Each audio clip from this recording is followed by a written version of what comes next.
నమస్తే, welcome to Sakshi sports. నేను మీ కృష్ణబాల. ఐపీఎల్లో సరికొత్త చరిత్ర క్రియేట్ అయింది. రాజస్థాన్ రాయల్స్కు ఆడుతున్న కేవలం 15 ఏళ్ల wonder kid Vaibhav Suryavanshi league చరిత్రలోనే ఎవ్వరికీ సాధ్యం కాని ఓ అద్భుతమైన మైలురాయిని అందుకున్నాడు. మంగళవారం జైపూర్లోని సవాయ్ మాన్సింగ్ స్టేడియంలో లక్నో సూపర్ జైంట్స్తో జరిగిన మ్యాచ్లో ఈ లెఫ్ట్ హ్యాండ్ బ్యాటర్ సిక్సర్ల వర్షం కురిపించాడు. ఈ క్రమంలోనే ఒకే ఐపీఎల్ సీజన్లో ఏకంగా 50కి పైగా సిక్సర్లు కొట్టిన మొట్టమొదటి భారతీయ క్రికెటర్గా వైభవ్ రికార్డులకెక్కాడు.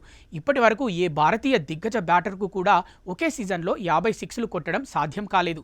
లక్నోపై జరిగిన మ్యాచ్లో వైభవ్ సూర్యవంశీ కేవలం 38 బంతుల్లోనే 7 ఫోర్లు 10 సిక్సర్లతో విరుచుకుపడి 93 పరుగులు చేశాడు. ఈ మ్యాచ్తో కలిపి ఈ సీజన్లో వైభవ్ మొత్తం 13 మ్యాచ్ల్లో ఏకంగా 53 సిక్సర్లు పూర్తి చేసుకున్నాడు.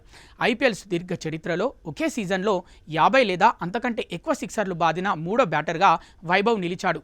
ఇంతకుముందు వెస్టిండీస్ పవర్ హిట్టర్లు క్రిస్ గేల్ 2012, 2013లో, ఆండ్రూ రసెల్ 2019లో ఈ ఘనత సాధించారు.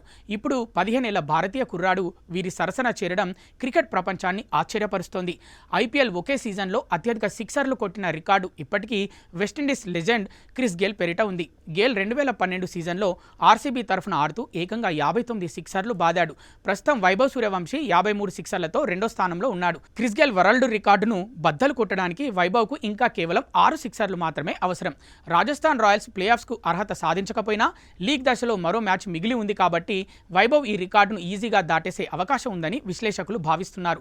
లక్నో విధించిన 221 పరుగుల భారీ లక్ష్య ఛేదనలో వైభవ్ సూర్యవంశీ ఆట మొదట్లో చాలా నెమ్మదిగా ఆడాడు.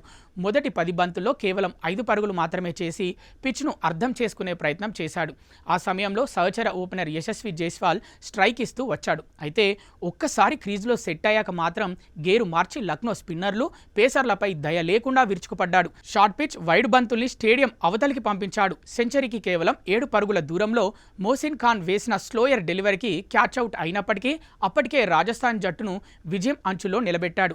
రాజస్థాన్ 5 బంతులు మిగిలి ఉండగానే ఈ భారీ టార్గెట్ను ఛేదించింది.